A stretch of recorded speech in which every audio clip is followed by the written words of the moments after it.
জিতেন চৌধুরী আমাদের ত্রিপুরা রাজ্যের বিরোধী দল নেতা জিতেন চৌধুরী আমরা কালো পতাকা দিয়ে আমার সাথে আমরা প্রোটেস্ট জানিয়েছি। কারণ উনি কয়েকদিন আগে আমাদের এই রিসা, আমাদের জনজাতি যে ঐতিহ্য রিসাকে তিনি অপমান করেছেন। শুধু রিসার অপমান এটা, আমরা সারা ত্রিপুরার আমাদের জনজাতির অংশের মানুষের অপমান। উনিও একজন ত্রিপুরাসা, অ্যাকচুয়ালি তিনি একজন ত্রিপুরাসা হয়ে ত্রিপুরাসার ঐতিহ্য এই রিসার টানে কীভাবে অপমান করতে পারে, সেই হিসাবেই আমরা আজকে জিতেন চৌধুরীকে ধিক্কার জানাই।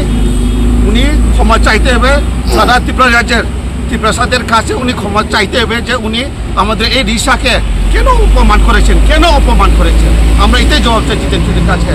উনি কিন্তু ক্ষমা চাইতে হবে জিতেন চৌধুরী, যে কোনোভাবে হোক, মিডিয়ার মাধ্যমে হোক বা কোনো লাইভের মাধ্যমে হোক, ওনাকে কিন্তু ক্ষমা চাইতে হবে আমাদের কাছে। ত্রিপুরা রাজ্যের জনজাতির কাছে উনি ক্ষমা চাইতে হবে।